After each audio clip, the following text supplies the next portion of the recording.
carpet no. Range over crowd here, range over. Minya meka manu atu. Oh, there be. What there? Vet. What there? Ma vet. Minya meka manu atu.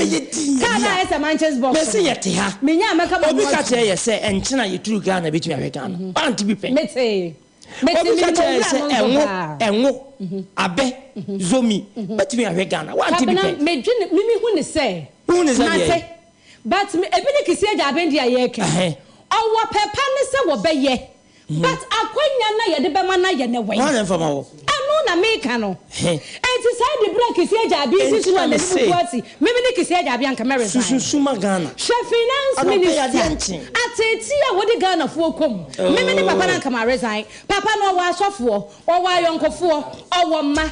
Enti die wo bedie na wo dwene ho nwene obada ache saafo nyina da bia beka ya kwansidie no mede bro mo ma brabo because records wo hono mo amike no for yataba megina me print me ma me hello hi yes oloko me kan kra na atsra wo akode woni kapre eti woni abrega na ho sa no wonya sika abeko ano atum o yes yo ai kwabna san ka asem ne menye ubeye din minim sa yensem a ye kan travel oh wei ebe ya sen na kwa dachi bi asem bi konya posua ye de be ka aka me onse me ka cho se dibre na ede mo no mo ye ho adwuma eno wo didi ho ankanya yo wonye ono nso so a wo bedi ni pete enti se Ghana kwabna asem a wo ka mate ase se abana ye so la homa che ko ya ye swami municipal mo ma ebe bi mfa afia tia boju ya se ma coordinator bi kura ase no waje na ho mo so amani omu hu na onye di kakra municipal na no mu na no ye tia no obi no kura wo kanti akwa court wa Ghana man jenjen remand aba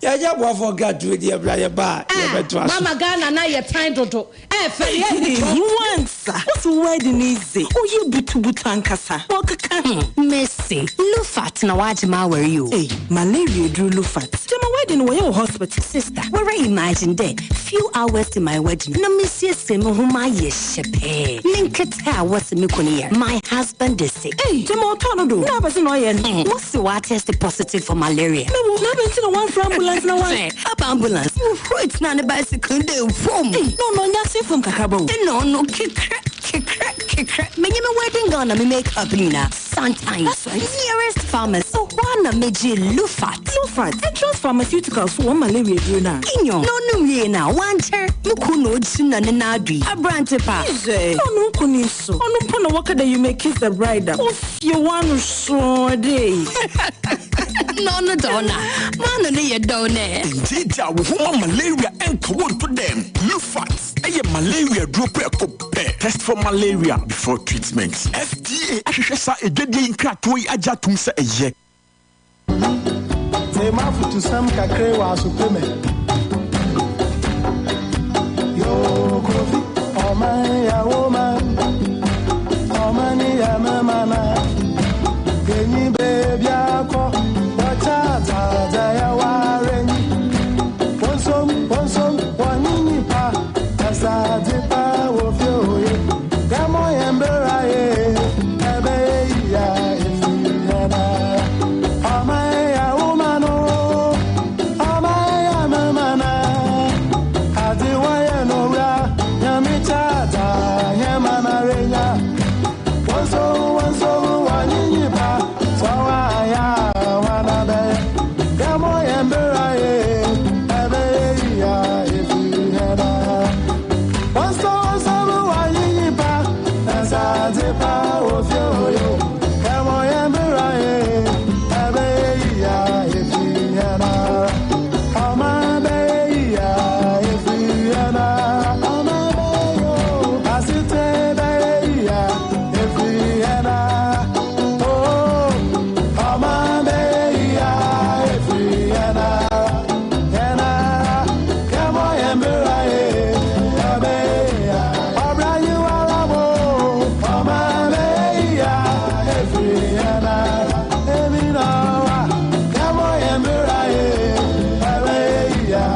101.9 kasa fidie so the boy bra no yi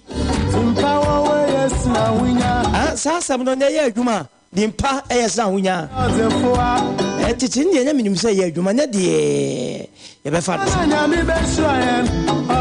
aya je kwa 101.9 kasa fidie so abusuya abrason ye nko ne nya bedwafo nkosi nkonwa Mira Abdul Wahab ekasa de ema NPP abeku na kra no pe waje ne wadwa ye hwe animo say Yura sita say du betranse beneza nya meche ye social commentator we cheche ni anopa yi ono so ebeje no adwa ama yasom o my Ghana mamenko na Mira watranse de ye mana chema na kwaba emusa nse fimpu etisei Mira Wahab akra efie eyeboko de minua efie eboko yankopon na domti eja tekrema eda bodwi mu na moje nso edi afrosani na human selection yi me no nyina yanye bia ye de ti ha menam kwan so a me moto gas ppp na mete say we be the book of lamentation a wo lament wo na wo title no say lamentation na say abrebia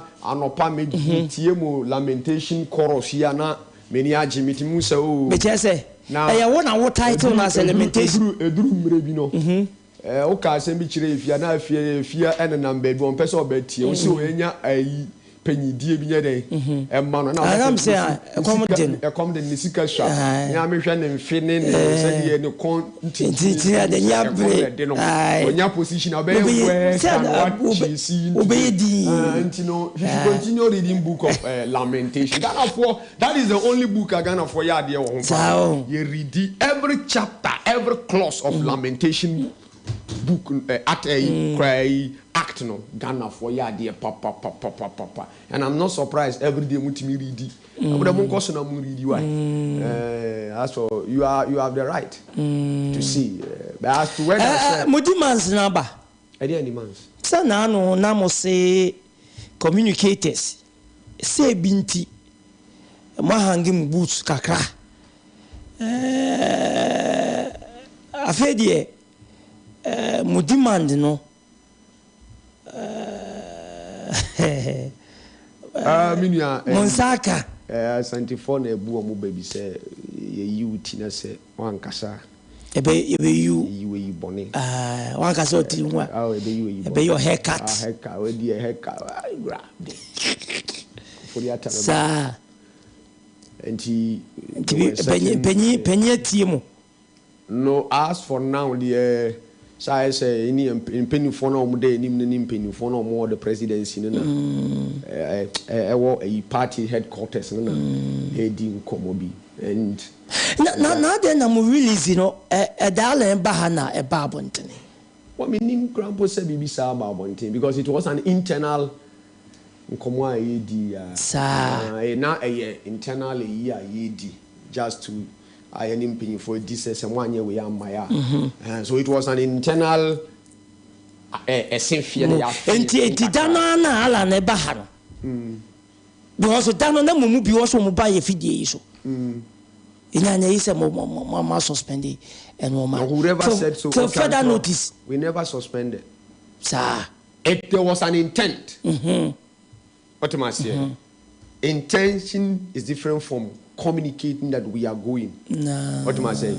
I say, Jana Mechero no. Shabuan and Kawa. On feels century. TFA, think I can't pay for the Atija. And I say, I didn't see Dana Alan Bahat.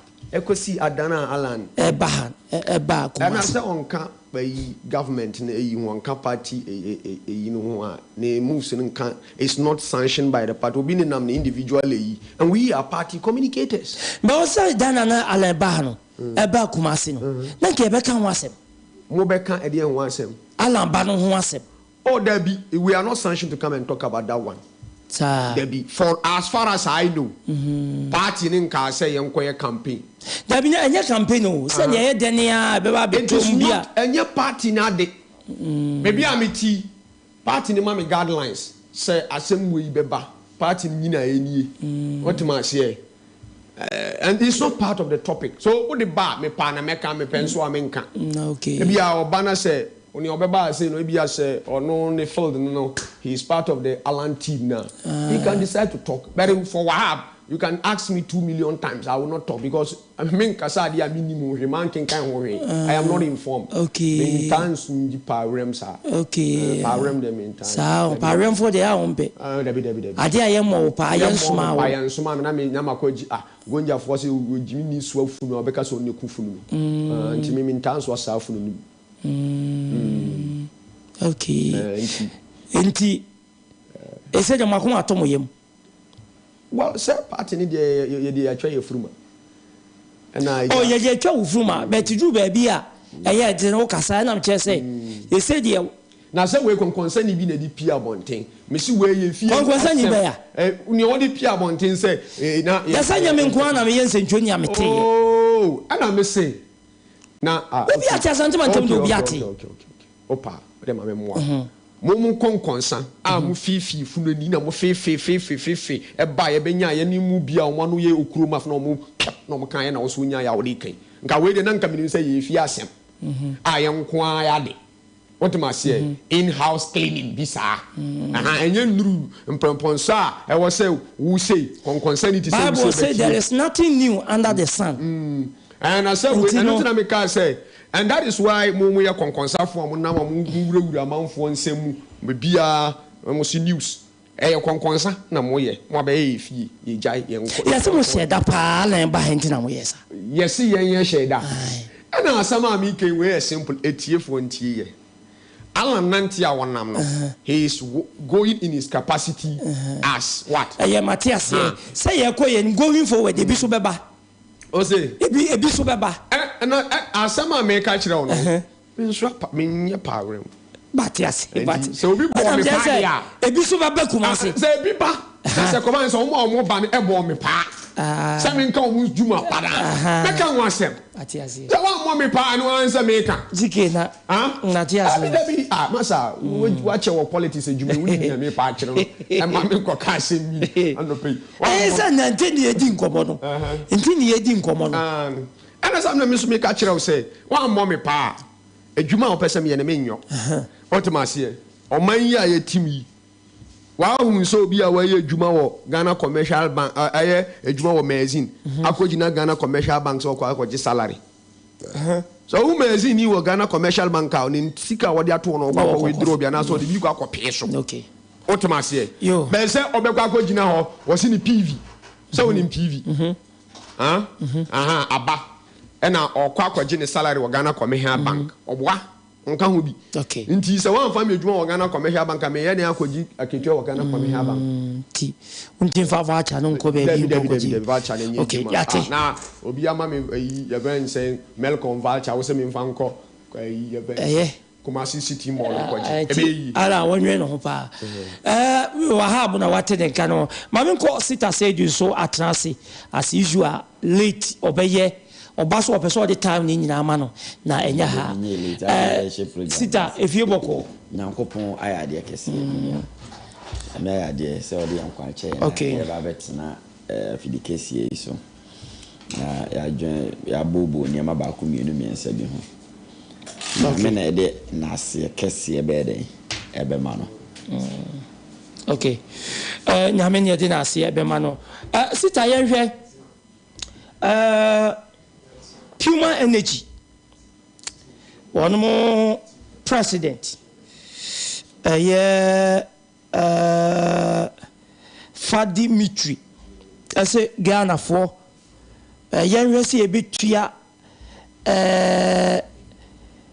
fair price wo fuel ho na yetumi anya fuel se ne ebie bia no ye pese yenya wo se wo hwe se de wo men yesidi ene won sensem yesi asase ekofom adwaman so se de fom wo emanimu so a good for oil deal no esha enti Ghanaians must pay fair market prices ba fuel ho ensensem a na nkeni dudu na nim se good for oil deal na ba ye no se de abanu ma yenya ne ntie se eno ma be kofom no ene first February enti yɛde kyerɛ sɛ ɛnoma mu saa pa epigya na Ghana fo bi busa se so ɛde na asi na the Puma energy so ke omu de omu wonsuo no mu nti omu ka no saa sɛ Ghanaians must pay first market prices ya Puma opeso kyerɛ sɛ me na me da se before ebe course no ma me nchia party for ma gibre ATA programming na yenchia party mpanyifo our more region and national nyina from regional chairman ABC down mpanyifo no nyina na me famra me am constituency chairman Nuruddin Harun menchia no adwumaso ne adwumaden a eden obo papa no adwuma no otiase and no the name me gu akwan mu a it's an eyesore and it's something obia oye a political student and an analyst bia will tell you say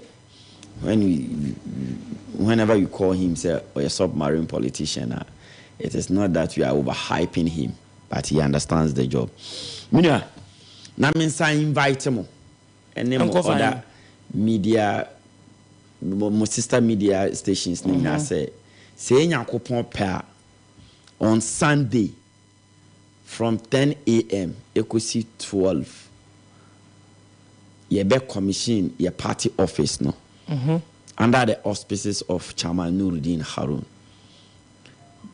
Invited guests office be no constituency until just mom for some of them cameras ba ho e be twitwae mon san mra na mom betwa until na me invite them some mra the commissioning of our refurbished invitation card. Oh, officially me invite them on radio. Okay. So mombra na munye den mombra meta echi then outdoor ye refurbished party office no to the constituency. They said obi anko say ni bio there be it's not about obi be kwa say no me say mo dia mombra I say what mo bo asiesie ni obi nko say ni bio there be from party executive from national and the region nyina ebeba okay be man for award cars certificate say my ye jumason aboa party okay you know it's not going to be just commissioning of the office no fancy fake no okay it follows activities bebre e follow into extra mo say money mo cameras ne mo sister stations ni na mo extra mo say mo mra meta echi edwa eda Sunday kwasiada na nyina den yen outdoor ya refurbished constituency party office wo so am kotoko side ho no obia onim NDC party office bia no momra ho na momra me den momma me taechi na enya adwuma na enya fe mina this whole issue about Puma and Sema Mokai no but before I because no mean dikan e magana for yako unim say net inflation 54%, 54.1%. Food inflation quite 59.7%. Debt to GDP 93.5%. Total debts are D buying about 120 billion ho. Almost 450 billion. They say my canning nako 575 billion as at November 2022. That be a yako. The TMS say yako no be hu. Policy rate almost they call 28%. And interest rate equal 48 to 50%. Robbing Peter to pay Paul. Exchange rate and $1 13 cedis. And VAT ya increasing by 2.5%. 11 no so 1% no some more who say so no o maka che say 100 cedis and above and so obi a o team bia be dia dance say o ko na akoye 20 cedis kura 20 cedis kwampa 11 charges no eka ho COVID-19 levy no da so wo ho after say omunya sika 21 billion $5 billion mu chiche di no et say nchewe ni biscuit no sa COVID-19 levy no 1% na da so da ho ene ya no so no 30% increase in electricity. Inti Ghana ni a otie me ebe hu se a free and air crow the electricity bill out I increase by 30%. And ninsu I increase by 9%. And as a ya LPG yaka LPG gas ya di gu ya kamu gas ya di gu ya kamu esa di gu okay so we na and also increase from 22 to 25%. And from 8% to 10% are increasing in diesel, and the diesel is selling around 17 cedis per liter. Meanwhile, in 2016, now per gallon is 16 cedis, and a fuel, petrol, are increasing from 5% to 8%. In TNN also is selling around 15 cedis per liter. Yaudine kwadana. Ene amane MPP aban ede ababetum na ye kai Ghana for aka asheg ama Ghana for yako because it's only prudent say me betena sa fi di kesi so a me ma Ghana for yako because ade na emu yayi emu eya yi minia yanko puma panyin for asema mo kan no and me pese we read this story now. Or say the head of Africa for Petroleum giant Puma Energy Fadi Mitri has argued that to ensure the constant supply to ensure the constant supply of petroleum products on the Ghanaian market, consumers must be made to pay the fair market prices. One, I said the government of Ghana, in the wake of liquidity challenges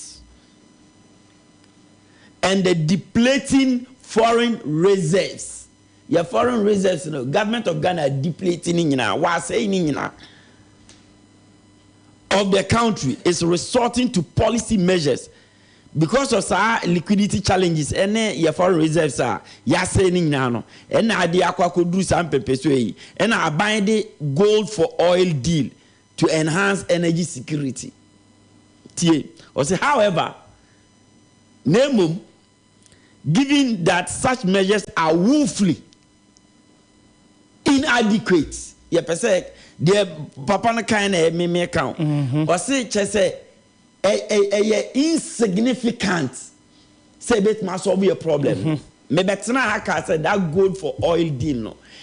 One of the slogans are MPP are buying the aba, and it cannot in any way solve our energy problems. Okay. Today I have been vindicated by Puma Energy. Expect, I say petroleum needs. There are fears of a possible disruption in fuel supply if measures are not taken to provide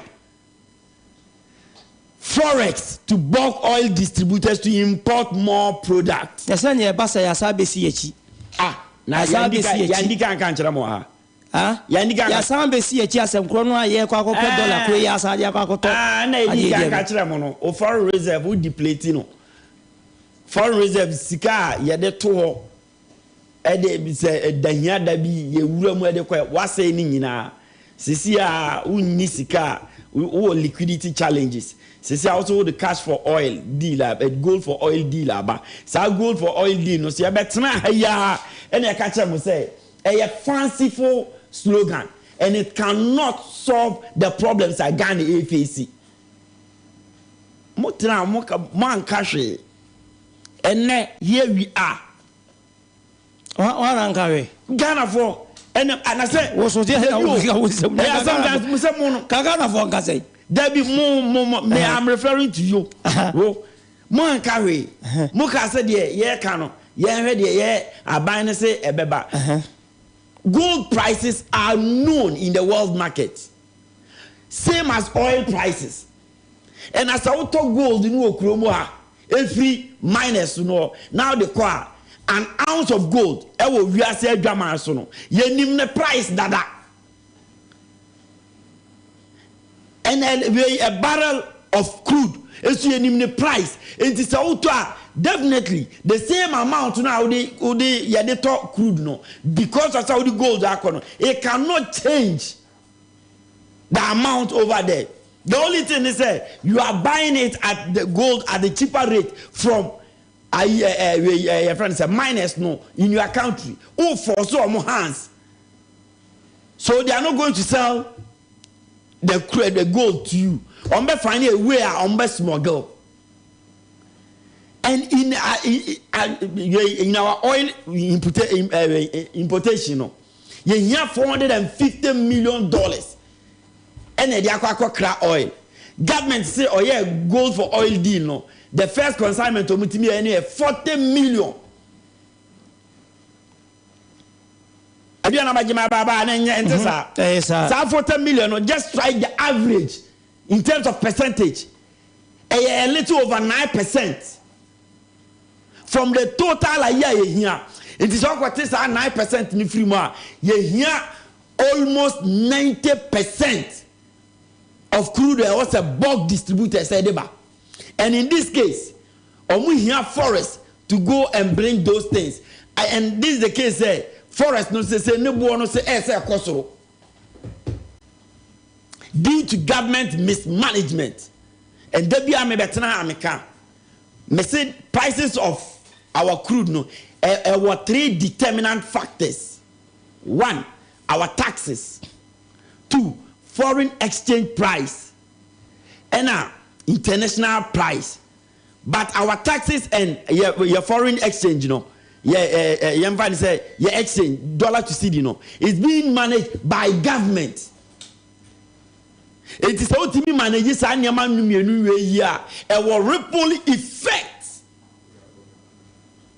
on the international price. So at this stage, at this crucial moment, Ghana for the only thing Ghana government, if any bone, any arrogance, and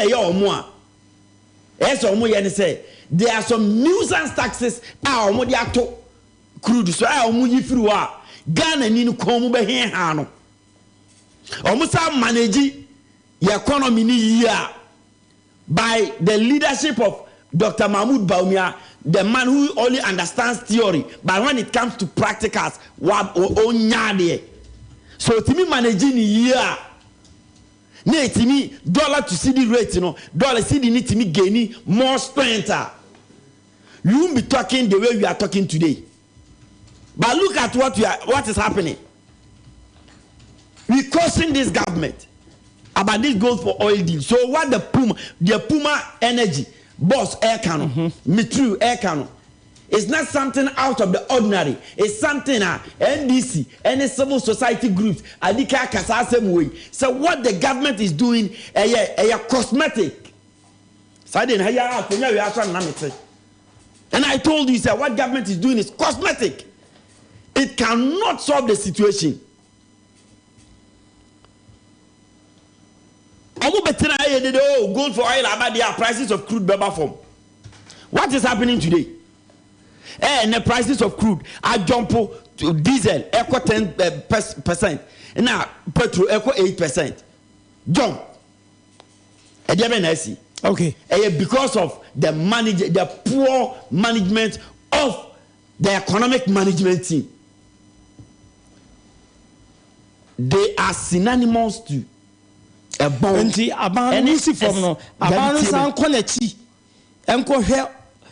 Gold for oil deal ni bi ewu ana say sika no an won sanko old system no na won fama BDCs no na won kope the BDCs no they are already in business because government this gold for oil deal, 1 is shady, 2 they didn't even take it to parliament for parliamentarians to even look into the deal. Say deal no say in a city. You don't know, parliamentarians anymore say something which is cooked at the presidency.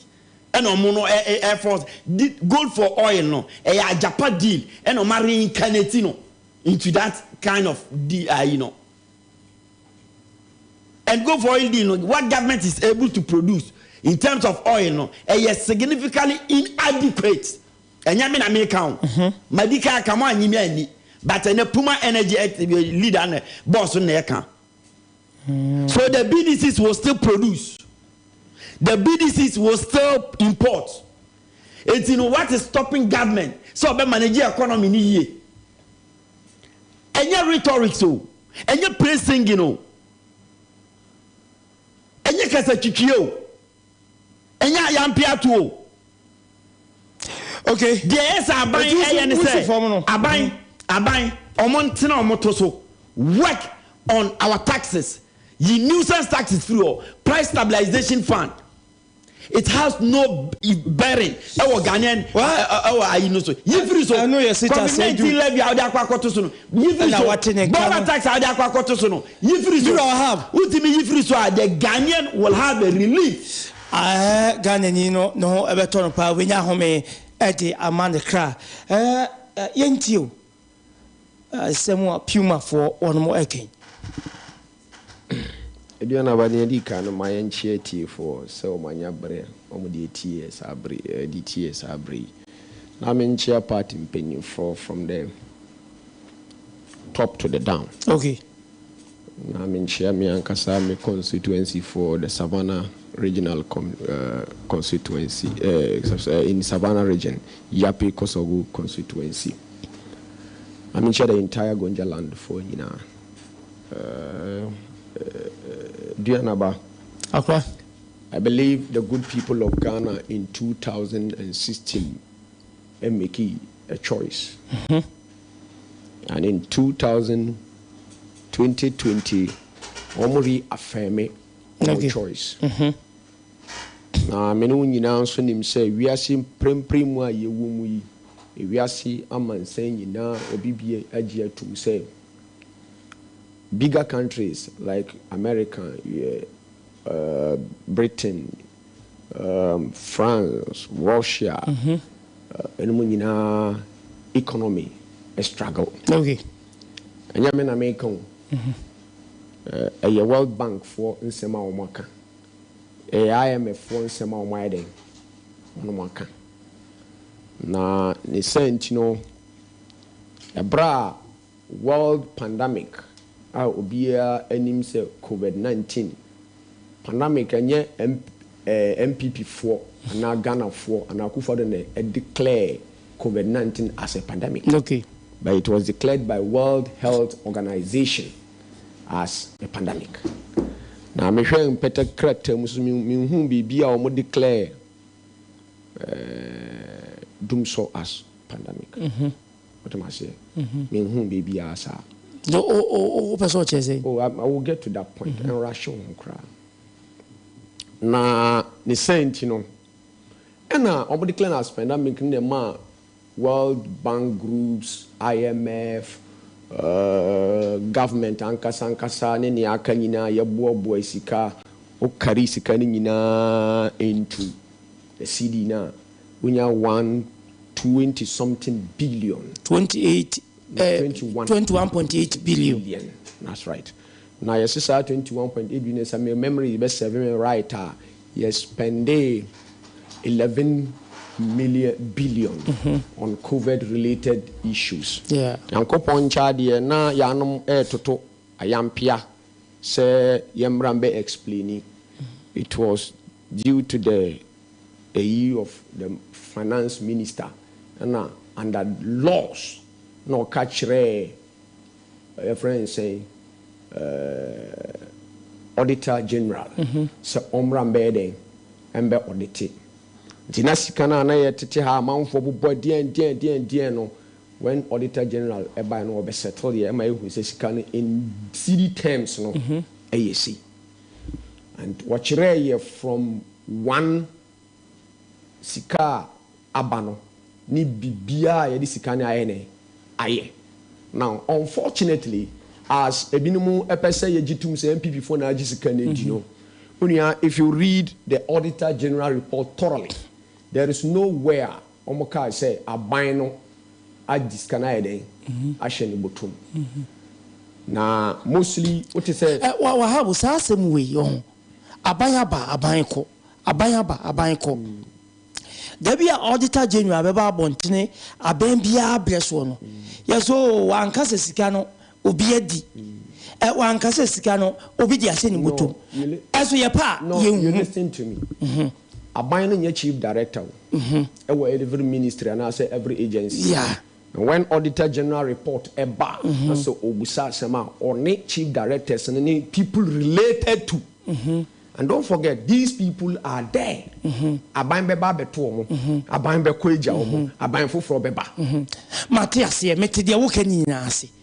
But baby a me just say Auditor General bia ebre bia bibi sa beba abonte no. Ye ka se sika no, wa ya wa ni o, wa fa nkoto aduane ani, wa anye ni sei. Eso ye bepe no, ye hu na me no.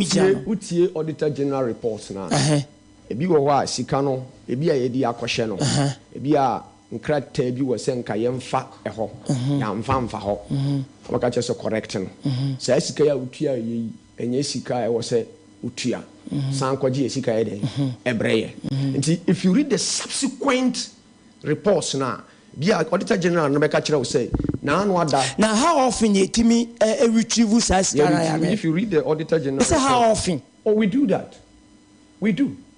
We are claiming, and if you so we read the Auditor General report on COVID which carries about 354 paragraphs. You see how some of the monies were recouped, some of the monies line I catch them some conquering and fast on Munko say Sikan Emra.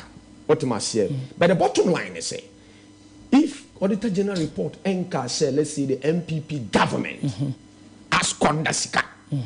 There is nowhere in the Auditor General report and nowhere I mean say the chief director of any ministry and I say any institution be a member of the MPP government and I say any government of the day. Okay. So the bottom line is say okachire say ya kodiska no ya chesika na dia the Auditor General who is solely responsible to audit everything na wotro ne nsem nworan bebrebe ebewie nyina no no single place or car say sika we akogu Akufuado anase Kenoforiata anase minister we botuma ya eden yedi. Mostly it revolves around the ministry or the agency and the chief director asikano I was saying kabia or making sure say ya tutu sikani you know they answer question not the politician.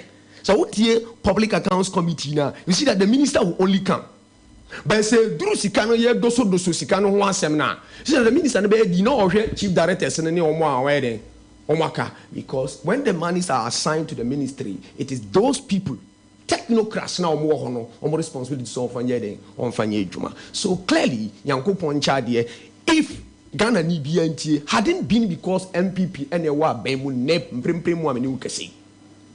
COVID abeto. When yesika, when you see sika, Auditor General abeshwe bibi sika no. Right? Under COVID, who electricity, under COVID, unya everything the government including sika some businesses collapse are buying this kind in air abemo said they should revamp them what must say it tells you how responsible this government and sensitive this government has been to the good people of Ghana. Yes, to quell it down and Nura said dumso ama mamia wote eyi asafo at woko store waboka ye papa tobinko e ka kete so onyanka onye bema nka fuel kurampo to save fuel to run all his media houses including the factories companies you know he would have folded up his business right but some people laid off workers under COVID-19 and that created the worst unemployment rate in this country. Aduanaba, we are reading something from the Puma boss. Na the last paragraph na mpese yedi eniko na yenhwe ade bi wa ha. Or say this means petrol will sell at about 15 Ghana cedi per liter. Diesel because whilst diesel will go for over 17 Ghana cedis per liter. According to the IES, the rise in the domestic fuel prices is due to the sharp depreciation of the cedi for the past 2 weeks. The last 2 weeks. Yeah. And then, or say, and the rise in international market fuel price as observed on the global S&P platform. So there are two factors. One, internally, which is CD, for some reasons, I depreciated for over the 2 weeks. What am I saying? And then currently, there's a rise the fuel prices at the international market, which is an external one. Control. Now, these are the reasons I fuel here. Now, gold for oil initiative was to make sure that however, the percentage of gold per the Bank of Ghana Act, I was saying all the business on to gold companies, mining companies, what the percentage you sell to the Bank of Ghana at a local rate, and you cannot dodge it. On only the percentage specified at the amount say auto. Whether you like it or not, you must give it to him. Niaka extra no. Let's say on negotiate now with the then. What the man? That is a fact. Nobody the bank said what must say. But then it could also be possible that a bino air tono. That's a world market 15 CD. That's a bino say okay, don't worry. For the sake of my main tono 14 CD. That's or pa or timid. But into the issue of smuggling it, no. I buy any percentage near any percentage. In every mining, I buy one reps are almost almost monitor the kind of a year gold the bass and a year or now. Aduanaba, Obibeka said, yes, gold for oil. Yes, yenim gold war brooch me. And meaning him say, ye be there oil gold war because as in oil. Near tieni ye peg dollar ne diako. A buying first intention say, ye nya dollar and said ye penny intino. Okay. Ye substitute. Ye gold in the beko. Ye cotton. So all the dollar and the dollar will be the determinant. Ye ton we are. Ne ye done oil. Ne diaba ne abeton in city na san di city no akoto gold no na san di akọ na aduana even if it is low what am I say na say ye kwa akoto e bia anka e bi di $450 million and e kwa akoto fango e diaba and $50 million in crown pu ayede every mu when him say e would some impact on the price of oil na urban. I hope so. Good. Now, the other side in so banasa the oil now what they ban inadequate. Our system. You see, we are not saying even with the goal for oil issue now here we are not saying that it's going to cure it completely, but it will cushion it. Pastor Manusu hope no course. No, gold for oil, will be a so. Yeah, it will be, but not at a fast rate, but going forward. Okay. I hope say what the fast rate by in the now. Aduanaba say abino in the first place. Tiana catcher say oil now abino say abano. When now order. That's last week. The statement was made here. About now today, it has changed position again. It means that Puma, anyone I confirm say abine the DNA. Abba. Now, Aduanaba, abine the DNA ebana forces beyond his control, which is the external increase in fuel. No, ability. So abine tianyere anye. But for some reasons, we decided that this portion are the same person and then they will delete it out to paint a minor black. right? We are not also telling people say farm poor e we wiase adwa man so ayeden akosro na je Ghana fu eti ankwanko yi anya yi das woni enya ye se beba form so na enya ye no se beba form no when the thing moved ena international market no so ade ne ye den esan pagea no okay good so Adriana on a shop say assembly anchor parliament. I believe no parliamentarian. We have a very strong opposition in parliament. They are very strict. If there was the need, so sadly way it was say about parliament for parliamentary approval, and the government feel reluctant. So the we have a parliamentary who have a track record of making sure that the right thing is done. It's either you bring it to parliament or we take it to court, which they have done on several occasions. No parliamentarian said this is supposed to come to parliament and also a parliament. So clearly there's no traces of say I don't know chinchina chain. Inclusive form no we heard the SCA nyina ya abanon koso na offer no share gold for oil deal. Let us take gold for oil deal no out. Okay. It will be worse again. Okay. We have 450 million. That's a ukura 50.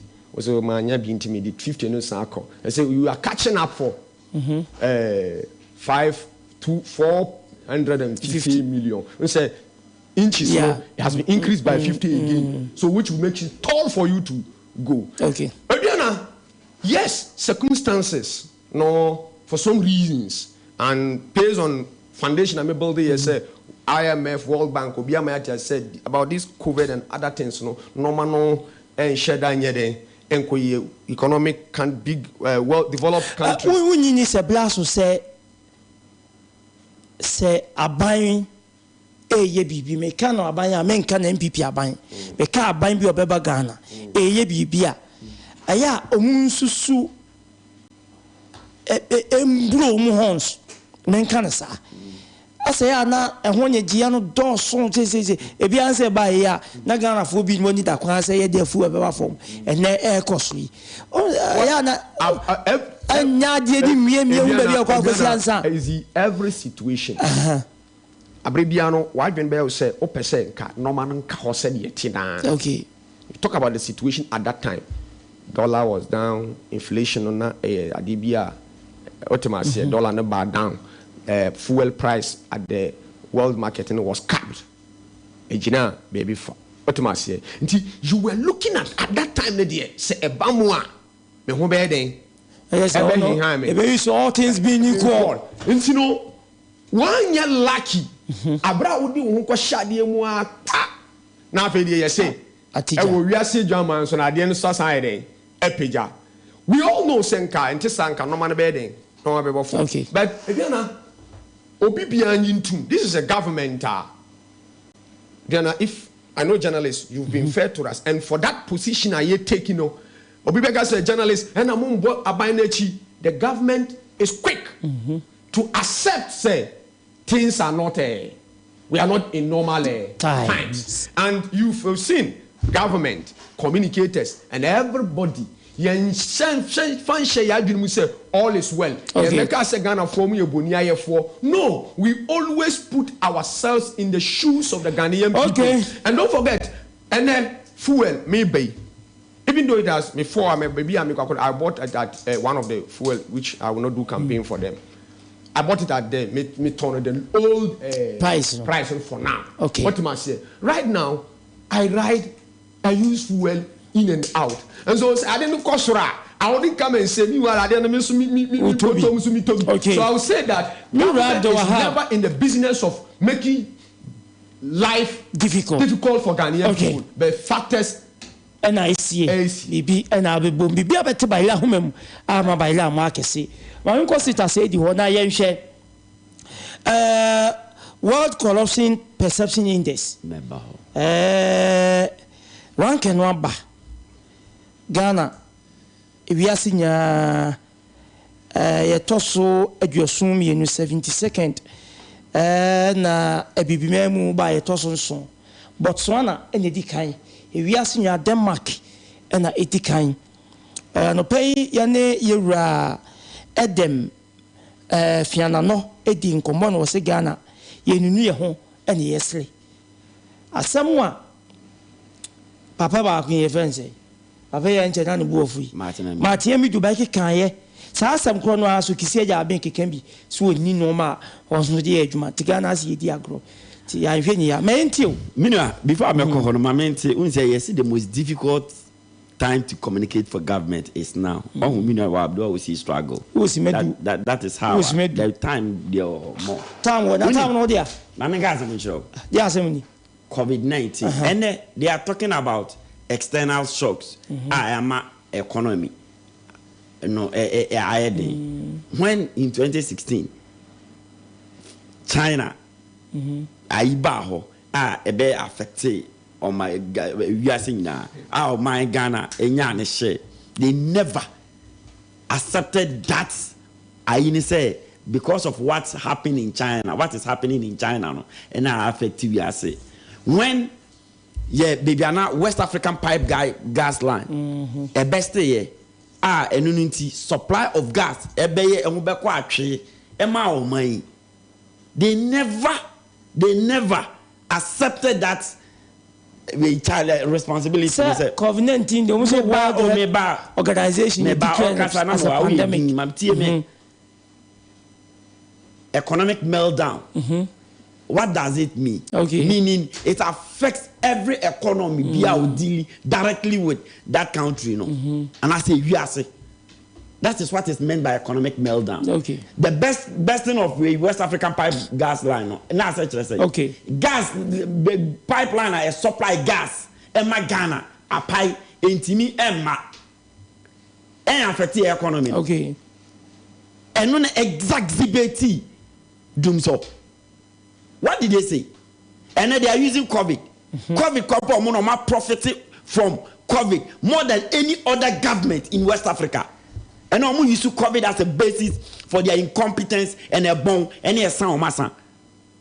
At the COVID, Ghana and China. Cote d'Ivoire is doing far better in COVID time. Go to Togo, go to Malawi, go to other countries. They are doing far better than Ghana. And they have no more extraordinary. Ghana intimidate. And they have used to COVID as a justification. Yes, Amra Auditor General's report. Nanu wasem. He's using our case and they have been vindicated. Vindicated.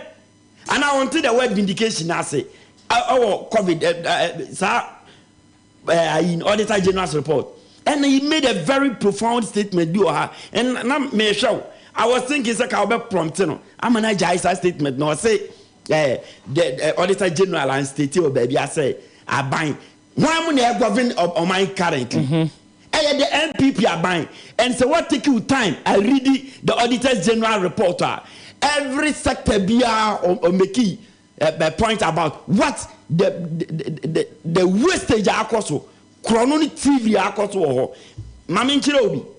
Now, Auditor General's report now about the Ministry of Finance. Or see the audit report noted that an amount of 543,058.709.13 was recorded as expenditure on the gift miss and lodged into an account, out of which 194 vouchers totaling 554,000, the same amount, were processed and paid. It was recommended on this that all expenditures should be processed and paid through the gift miss. Also, on 6th May 2020, the Ministry of Finance paid 23,388,750 to Smart Infraco Limited for the provision of smart workshop for MDAs to facilitate workshop, but did not deduct the withholding tax of 1,754,156. It was recommended that the amount should be recovered and paid to the Commissioner General One be a man, you know, the minister who is in charge of the ministry. Okay. Yanko Health. Sometimes when they are speaking, you see that the devil is always in the details. He hasn't taken his time to read the documents. He should go back and read the documents. I say the health. I say the Minister of Health. The language of the Auditor General. I say the Ministry of Health on behalf of the government paid an amount of 120,192,378.80 to UNICEF for the supply of vaccines. However, only 5,109,600 doses valued $38 million were supplied, leaving a difference of 81,870,000 with UNICEF. The recommendation was that the chief director of the ministry should renegotiate with the UNICEF to recover the outstanding amount. Without approval from the Central Tender Review Committee, the ministry increased the cost of the contract, totaling 24 million. Massa, who is under who is in charge of Ministry of Health? The directors and everybody they are appointees of government. Okay. Most of them, 85% of them are appointees of government. Government changes them. They work under the direct supervision of the government, and they cannot authorize any payment unless a minister with him. They say under the same health, Yankutua $4 million for 26 vehicles. What did the minister audit general was this Sikano? Minister Omoka said in 1 month, ama. And you come and sit here and tell me, say, directors been ministers no. Ministers now are all involved in this grand thievery. Mami Mao Adiabako. On reading documents, no. He should take his time and go and read it. Go and read page 24 of the Auditor General's report. There be me coin. Go and read page 24 of the Auditor General's report. Government so you shoot 10 billion on budget support. Unim nyama de e me no ti kromo unim say FSHS ye discover funding. Oil process and the funding FSHS. Government can say in 2020 omu yusu sa COVID-19 funds no e the funding FSHS. How ridiculous can we be? Satan na oil process no e mana. Government sa catch say we MCs, MMDs, MCs ne district municipal for na otua omuka omu 4 quarter otua omu from that COVID fund. It's that government patch say for COVID can you sika ntua omuka na unim say government omu ba be bank bi bank ni MBA government say wa ma sika say omu fa nkoye sa bank ni ye a bank which doesn't exist. Thievery. Promufita. Mr. These people, they are working examples of jail, potential jail. For court. Me, I'm speaking from the document. It is government. I was expecting you to even tell him say what he's saying is not true. So could read Auditor General's report now. Your department be an idea. Your co-minister of finance, your co-minister of health, your co-minister of agriculture, ministry be an idea. Yet the government trust camera contractors. So Mumfankoye agenda 111. The money contractors now see side. Sikanshim agenda 111. Unim under officer 8 year from the office of the president, chief of staff 8 year. It be 1.3 million, it be 200, 1.2, it be $800 million. Nina Sikananko, it we are no see from no. It is the air can say sad statement no. It's factually inaccurate. Okay. And can't find any time. Yama corruption. Now what you won't say in this Ghana, in this country called Ghana. 2 minutes. Nana Kufuado, Debbie Amaka, and then I buy they are epitome of corruption. TV, daylight robbery. They are grand masters of thievery. No wonder Share one corruption perception index. That corruption perception index no. The worst under John Dramani Mahama is better than the best under Nana Akufo-Addo. Okay. Just go online and check. Eti de biara da. Omo de omo anu and the fight corruption. But meanwhile, they are deep into it. How they be omo ye. No wonder they biara. Yeah, more homoding. Our corruption index no so. Okay. Until be a person who say this government. Omo ye classical. It's a classic example of corruption. Just go and read the 2022 Auditor General's report, and you read for Mother Ghana. Wahab. Ediana, I believe book no lie and documents never hold. I believe say King Kai. The first topic now, as usual, select the one you make and then paint the government black, and of course so. But when I went down there, I showed you said the oil price at the world market in a year then it was not debunked. So it means there was selective in what. I didn't have time for that. If I wanted to bank that, oh no, when you were speaking, Masa Mpacho. So the fact that Masa Mpacho, you were alluding to me, but I kept mute here. Sita, I just sometimes many one say me. I just don't want it. I want to give the listeners the now hear what you see. But I want you were pointing to me, but I kept mute. Adriana, Auditor General report the Ewaha. Now so you can and selecting a yen pay. Yan king can now. I know na me no sama anya careful there be a minimum binya problem. Adriana, Tio. Asam no a Ghana asam aya na wo ho no. Se nipa ne MPP ni so ye ndisi ni. Most of times men can say there be a as a nipa no ono hwa ade nsa de ebesiuti no ano acheche no de. But that is why enti no metia na aka chem say Diana, I agree with your point now. Okay. But what I want you to do is that normally if there is a portion of document now a favor me, but if I go down it will expose that I have not been fair to the people now. I wouldn't like to do it. That is what we call intellectual dishonesty. Okay. Don't forget the Auditor General report on a public document. So when you are reading it and you tick where you feel that it will help you, now said the listener back home, then he sees that you are not being fair to the document. This is paragraph 73, procurement of Justin vaccines, and I will see US dollar $81,870,379.80.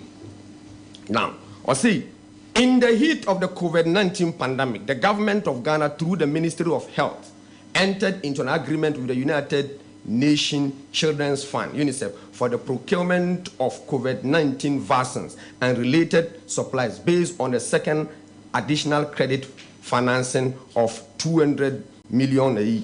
Now let's move on.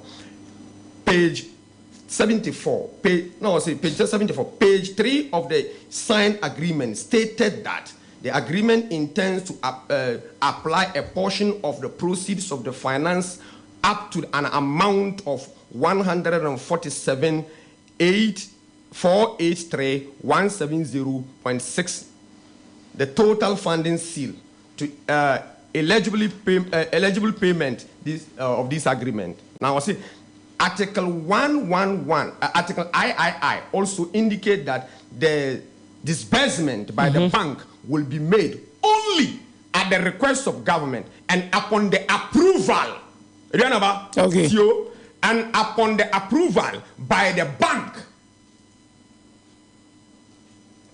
I just said, and yet a bino or no account bank, which is the World Bank, on a bed and a bear approve it. And I'll see such financing agreement and such disbursement will be subject in all respect to the terms and conditions of the financing agreement. Okay.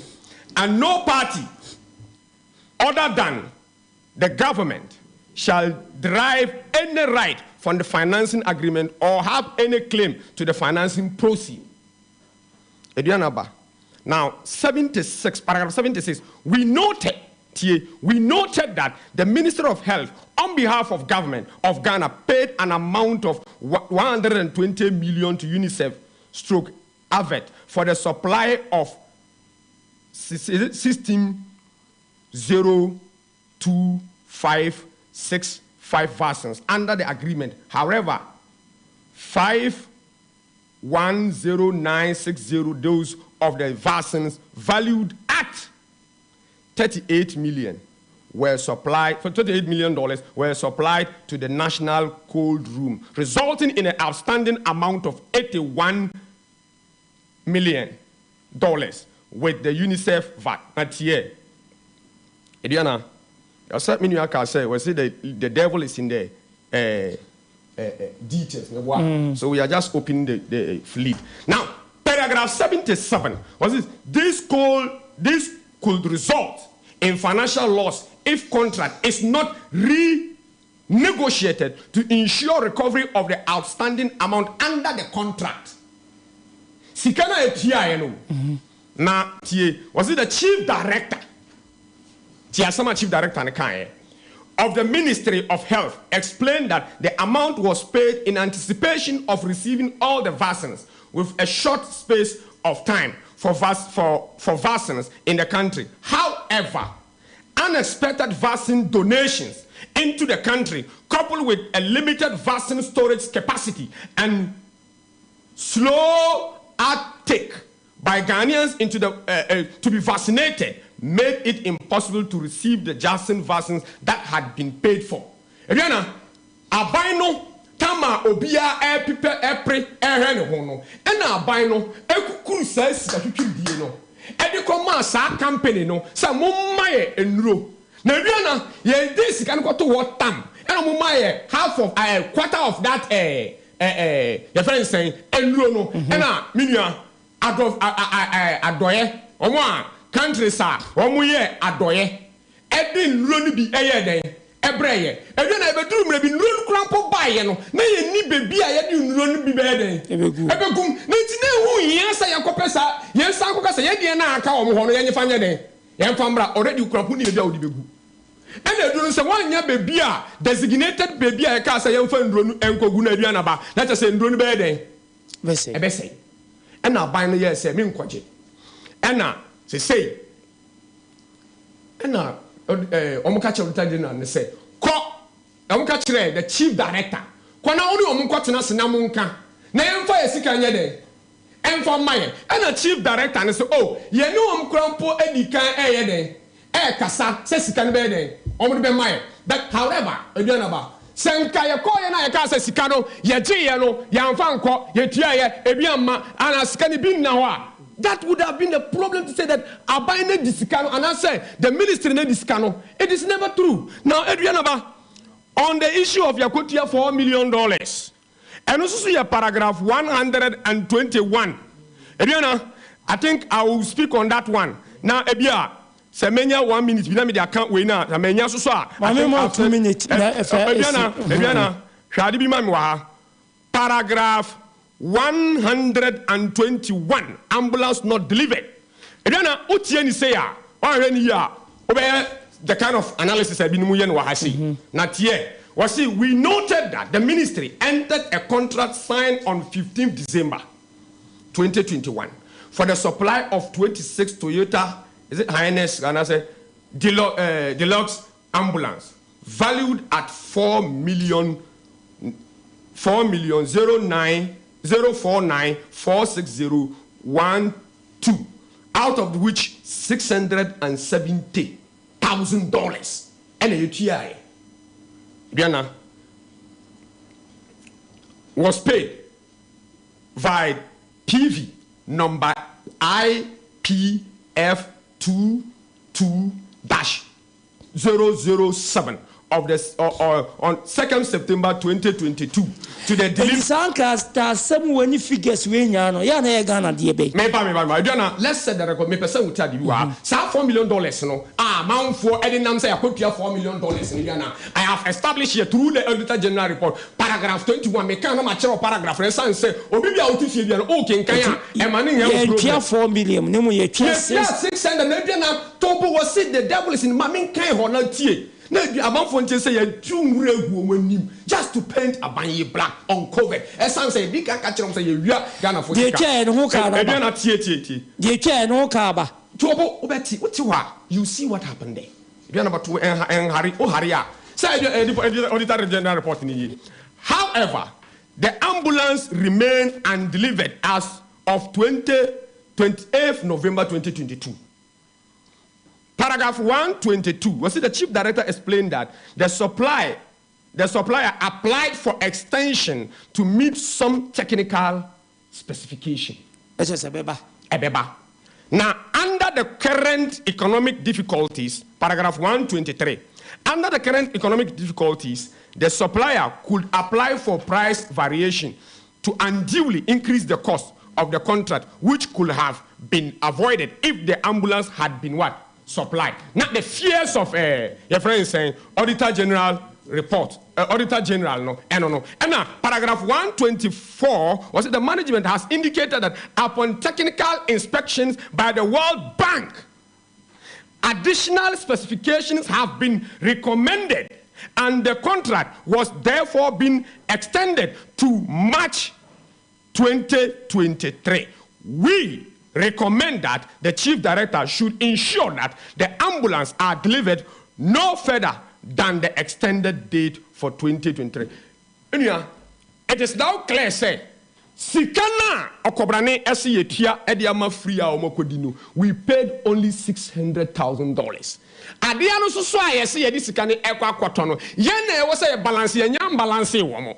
Na mom onum so aye dia komo mo no na mo prese ye ma wo mre na say specification World Bank esan kwotena wo say bi sa ambulance is 26 no ehia say di number bi edi hyamu enti minu a wotia mi ofie a ya bo wasum say oban na kotua $24 million $4 million edi a check kwa no per the Auditor General report no it is never true. This is how this country is. People misinforming, misleading, and lying out. All specifications be. Nasa Ghana ya kwa ambulance ya. This be a World Bank. And now say obi na beche specification. Almost say. The management has indicated that upon technical inspection by the World Bank, additional specifications have been recommended and the contract has therefore been extended. I mean, maybe that's a recommendation. And what they are paying. As I make first now, Sasikana yadi we nyina no. World Bank dey wom. Aduanaba. So clearly, I have always said, say me be read the document. Read it in totality. Okay. Say me read it $4 million. And the document is here. Open for a dama. And so, but the reality of the thing is that nowhere. Also, if the Auditor General Kasa, he talks to the direct saying chief what? Director. And it is never true. Say the chief director, they are technocrats who are there. Okay. Nobody appoints them. Okay. They are there. Sita. Sometimes it's laughable. When you see people trying everything to defend thievery, corruption, and wanton dissipation of our nature, our meager resources, our one benefit to be. Now we'll try everything under the sun to defend that thing, which documents no crowd will read, documents no crowd affirm what I said. Read. Oh, Master, I kept quiet. Read go on. From page paragraph 73. It's basically paragraph 76 now, kind of. From 73, 74, 75 talks about how the process was initiated. 75 talked about how the contract was entered. And the directions are the Maumo said they cannot pay the money until say ABA bank needs me to scan. Just say ministry now Maumo say Adiano ye say to scan. 76 talks about the payment of the whole total sum. They defied the same contract no entire no. Because some bit no. As at when the need arises, the bank cannot unilaterally take the decision so much to 76 talks about so much to 77 go and read, and the conclusion part say yes, my cost of financial loss to the state. There was nowhere financial loss to the state, and there was nowhere the bank was sick. They are buying better, but subject to the approval of the bank. Wow.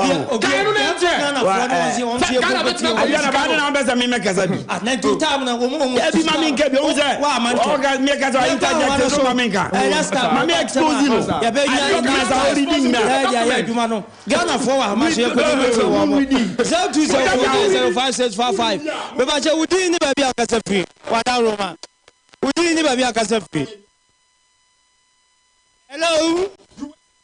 When you don't get this, it's Mama Ghana for some Kasabi. I must support the Baba, we didn't have a Kasafi. The Patrodian about Mensas about nonsense. Rasaba Yentia way, I no pain. I don't remember the Babu Apostle, any Jumapa, who bought my Fantaman Ghana. Now, million people, you know. Also, why this, why suppose you and this, you know. And then this is the so to you are never to be a young chair and a chair. Money can a boss and a boss. Said Dr. Mahmoud about me. Said, forget about my way. I want you to die by you. Who can be first a guy behind me in 10 years? And no one there do anything 2 years. And then Dr. Mahmoud about me asked us what the banksman says. What is this? I'm a nature about one day. If you went to me, no 1 year rent is due. What do I want much? It is another dump for your number with. Yes, a serious and another dump for your baby. I can't afford the phone of my past. Another dump for Dr. Babu. For me, it doesn't what to do. Oh, yeah, that's simple. Udi, maybe I will get a few Wadaroma. Hello, Congress, if you work here. Aduanaba, it's in Nabo or Dao. Bibiabe fine, Yamitiasi. But let's go so. The Mutia honorable Tapa or Kutisi, our Bantama constituency, the best Bantama, 37 minutes amount to Abamano. Also, the region is also constituency. And I can't say shares are this year. The Mamu nearby for Nebeli, and also co parliamentary candidate who will share the constituency. And then it's among Kayano. And I'm young Casanova, Dr. Kobe for and who took the Dura, it's your papa. Aduanaba, or my new Kufa is feeling, or my own to more. So my no better and can let me, and I'm wondering if our house is the Babu. The Chicano Kawahefa, and the Chicano, or my pain and other down from the country. If you are Chicano Padiaba, or the Babonco for Butia. I am a Fukua, who call you with it, the 2 o'clock and I pay the amount. The now the down the cost of Tunucom and other fancy that some party, a Tonu Contum Putakama, and I just have a payment which on 25 and the manager. Can now which are your name? And the president who could finish who to me talk. Anyway, we then people for both. I got to about the moment in Kufado. Shakai, a pool, and Contum. Where Congress, Pachodin, baby, I got a few Adaroma. Alpha. Mira. Well, when I have my couple. Pesica, a good day. No, Miss Papa, only Bema. From the 4 days of Francis Montocoma, the next president of the Republic of Ghana. His Excellency, Dr. Alaji Mamodu for me on the party in the middle of the measure. Yan Casa Papa, Alan Cojola Martin, Echo, or 2-4 to them say, your bill to be a hoarding and tenancy. And into your better, your papa, Alancha Martin says, this time I was Salusua, open a hoarding and I tried to come from Yachi. More resign game, fan and back, and in the Kukusaka and Quatana Butchery. Then we have 2018. Your better, and I say, over. And another Danko Kufado, President of the Republic in Akopon Kawapan Hall. After Osho Papano, and this was the home. From the home president or Jane Ghana for us and another Danko Kufado. And this is only a social democrat. I'm not going to have 20 Ghana, so 27 years. So much for using a single social intervention policy ever Ghana. As we mentioned, another Danko Kufado. On the Ghana for Nara. I mean, about the home for Soren. Come and come out. No Fuko, Mudi, it's a good child. Come and come out. Fuck, I'm going to Papa, if I told you so, come to my time, how many? Ghanaian population there, I know 6 million. Come to my free education call, Ghana. Yeah, that's it. And then the Kwame Nkrumah and Modino to Kufuado. But you didn't be a Cassette. I don't know about when you are Solomon. A chance was Sabrina and from Mpasuaso. I want some man of the general and of my more when I have a phone in Abaso. Naman Chakuka, Abu Shafan, my ordinary Koku Apia, Koka, and Dr. Mahmoud Baumia. The finance vice president. I want the one country in the Chicago and Toba Manua, a man Toba MIPP, German Abaso Party or Dinner Party in the home. That's it. Open show. That's someone to Abama, Mamon to Abama. I don't know who put with Amon Fonga, Yantobama, Ale, Omon Toba. Well, Omongan, who put Mamma Fonga. Omonga, Mokola Omonga, Yantobama, Omon Toba. Sama Kola Sroka. Not a who for them, Omongan. And I want to do a program so that. And yeah, Debbie, and if I from now, but I'm on Toba, and Dr. Mumbo made on country at water when I church or JNP party no home. Now, I don't know about the kind of time. You're more vice president to me, house, work and housing minister. You're as a support, but my Biamo Mabaso. Okay, I don't know about initiative or modern. We are baboon, not a wood to Koyamba who can see my baby Boka. Who put a 3,000 million. Who buy that kind of a person mover. And I found the initiative Baba. You better say, a woman, Munaho, and Matimamuano, Matimamua, or Muko High Day, and the Jum you meet in your room, or to form Petrino, and Yakuma. Namusume should be a Omutumintia and what to say the Bayer and more working into a baby. In Jammu, but you get the Catana Puna, but we are paying or Ghana. More or drink out of Sulum Pacho, maybe a cassette for now. The Pacho, your family, the blessed son of Alan, or Dr. Boateng, the family Gizu, the cassette, Sepatim Pum. Bevaso Mira, Sepatim Pumbo, Cordier. I read that to a year experience. You have to die when you are Sepatim Pum. Dear way. You fancy a piece here, and you're from my Yoga, Tom, Alan, Koto, Sepatim, the giant. Sir, Tamiato, the Mufikete. Come at TMPP. You have no party in the world. The Koto first headquarters, Kokomebe. Satano is young executive forum. Chairman, only 2 Kerimu half. The top party officer. And now I do so. I'll be glad to this you. Who put the line to be a mamma? Come my executive. Gizo, MPP for us alive. I say, I'll be yet in school. I believe my party. Your mom, no party card. You don't mean a party for her. I come by. And nobody, I'm never get you. I'm a party in trouble. And sit that. And be before that. This will be a Pacho, maybe I can say for that. Oh, 2 point on us and get come on a pay. Since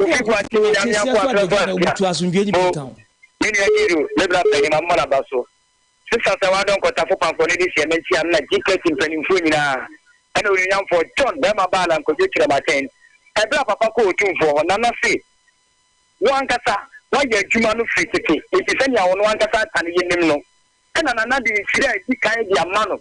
And 2 more count the Papa Jim Shelly in I say. Then you see Bible more since I can tell them one. Only I be famous on the yet. Now in BB. Saturday now, 2. And maybe a gem. Now we don't go for the Beba. You can say, man, for the can say.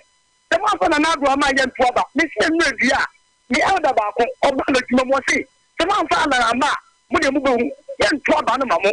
After Panama for kind of form, and again the attack in an auto, Minimono, NDC, any name of Papa Bia de Magana for no cooking. Then another don't go for the Juma Wayan or Mother, and that's a bit and son another near people by home.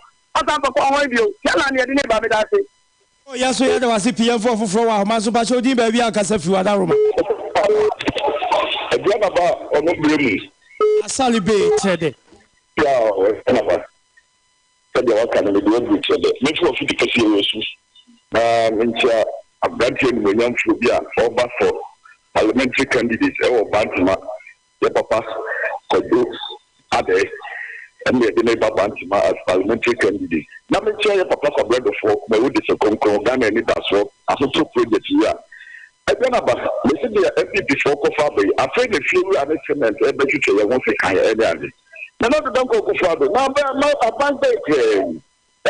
So the housing that you do one. I bet your papa car idea.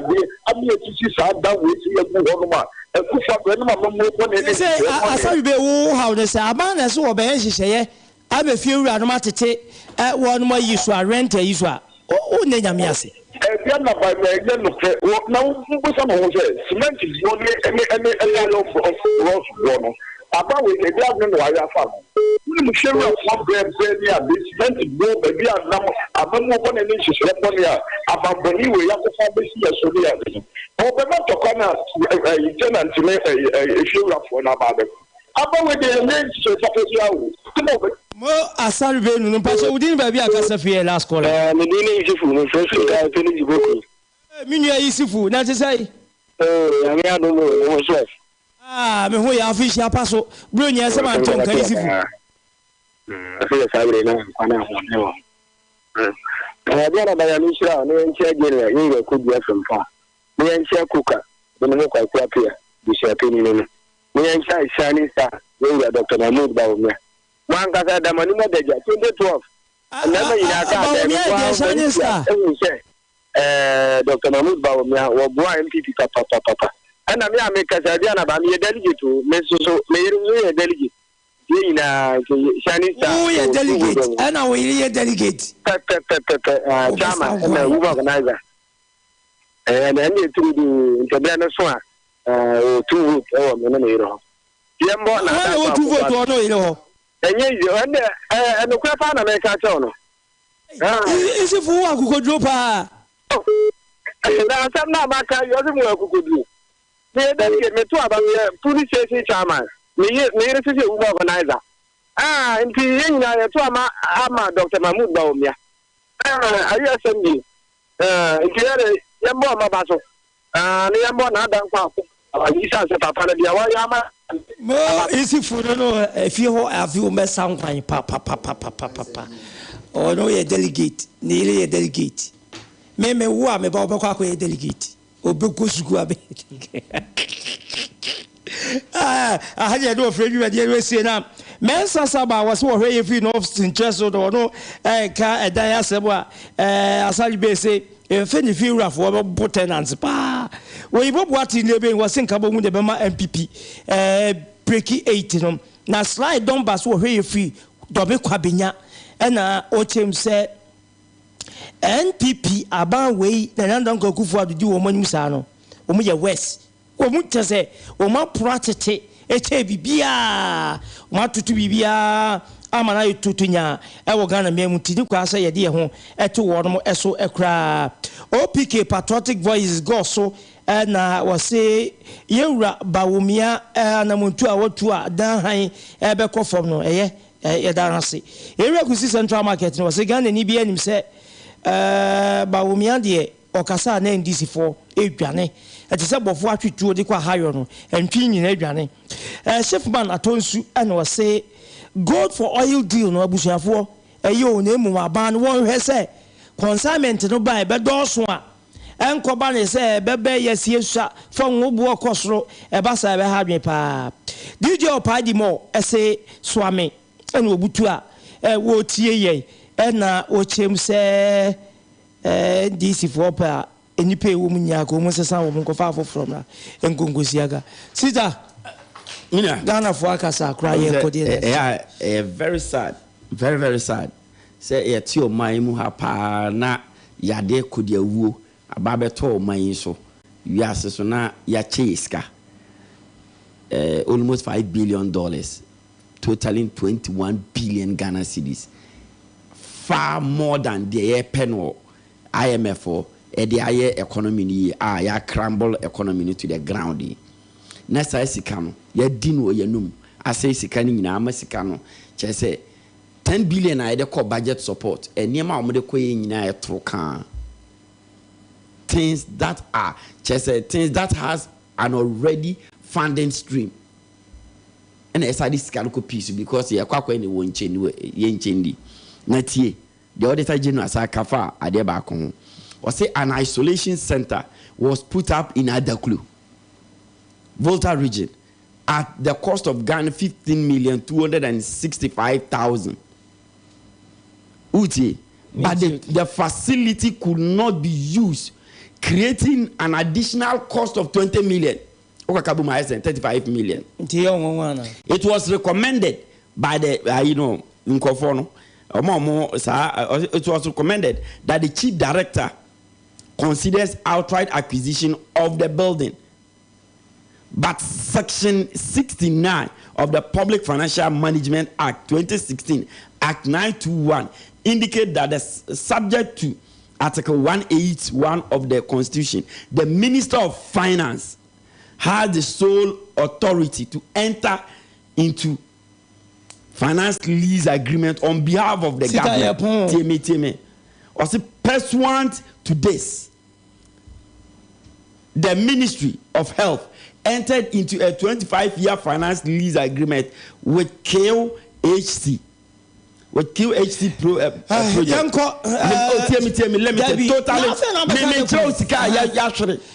Totaling a lease value of 15,265,000 in April 2020.